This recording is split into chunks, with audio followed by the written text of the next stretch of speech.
Welcome back into the Sports Source. This segment brought to you by A.G. Hines Company. One of the most popular things going right now is colored concrete. Lots of folks are customizing their driveways, their patios, even flooring in their basements and stuff with this swirling colorized concrete. It's a really cool look. A.G. Hines Company, they carry exactly what you need to do that, and they'll tell you exactly how you use it. They are the tops in building materials in the state of Tennessee, and they have been for 100 years, since 1920. A.G. Hines Company. All right. I want to welcome in the next member of our panel right down there, Mike Strange, longtime sports writer, Hall of Fame sports writer in the state of Tennessee. Let's roll over. We're getting all the bad news out of the way here. Let's take a look at some of the money issues that are popping up. I mentioned these last segment. Boise State has now cut baseball, swimming, and diving due to lost revenue.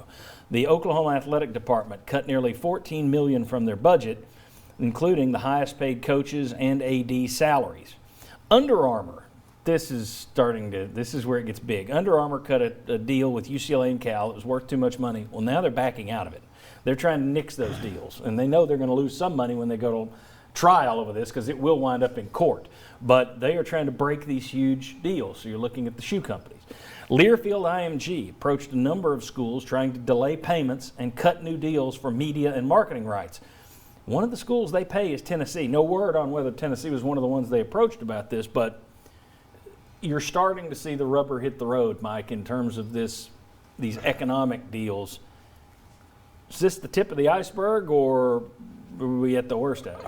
I don't know if it's the tip of the iceberg or not, but I think college sports, through all this TV money, has been almost gotten to the point where they've been playing with monopoly money. It's just so unrealistic when you see what Johnny Major's salary was as head coach and what Jeremy Pruitt's salary is as head coach, and it's mostly because of TV money, I guess, and so I think there's a reckoning coming. Right. And I can't predict how bad it's going to be, but it's coming. Yeah. Josh, your thoughts on the reckoning? I think it's a good way of putting it. Yeah, well, it's also why they're still going to do everything, I'm sure, to try to play football this fall, because take that away and then everything that we just saw on the TV is just going to continue it's going to blow up. So, but you have to be looking at everything financially too, and some schools have already looked at it and said, yeah, we can't have this, we can't have that, and then that Under Armour deal, I mean, that's a huge financial impact on those Pac-12 schools. Sure. I mean, that's the thing. The media companies and the shoe companies, media companies especially, like Learfield IMG, which does, I think they've got the majority of Power 5 schools do their radio networks, their marketing and media, even ticket sales. Some groups do the ticket sales with Learfield IMG. That's we pay you X every year. Well, if there's no games, they're not going to be making any money, which means they're not going to be paying you. So it's no question there. But the shoe companies, okay, people are still buying shoes, but yeah, are shoes flying off the shelves right now at the same rate they had been? If you're the University of Tennessee and you're counting on Nike to pay you X, or Michigan is sitting there waiting for Nike to pay them and they don't get that, on top of what you're losing in your own campus, that's devastating at that point. Could schools make a deal with toilet paper companies to be the official toilet paper of University of Tennessee? I think Maybe there's have. probably money going there. Stuff that matters. Well, Alabama, Roll Tide. Roll Tide. Still a ton of it. Well, isn't that why last week we talked about other avenues that these schools will look for to try to come up with revenue? Because you're going to have to, they already know they're going to have to replace some areas and they might have to do more. Yeah, and here's the thing that, again, I mentioned it last week, nobody wants to hear it, but right now, and the NFL is doing this as well, they look at the salary cap, and they had it in their collective bargaining agreement that if something like this happens, they could spread out the decline over 3 years. Okay, which means that the salary cap in the NFL wouldn't drop $50 to $60 million, and every team wouldn't have to cut their best players this offseason. But that's if this only lasts 1 year, and that's the pros.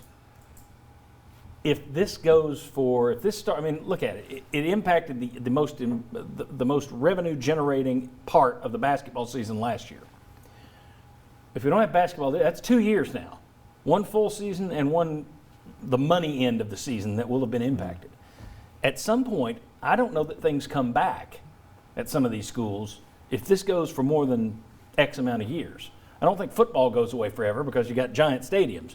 But I do wonder if you have a huge cut in the number of sports that are carried.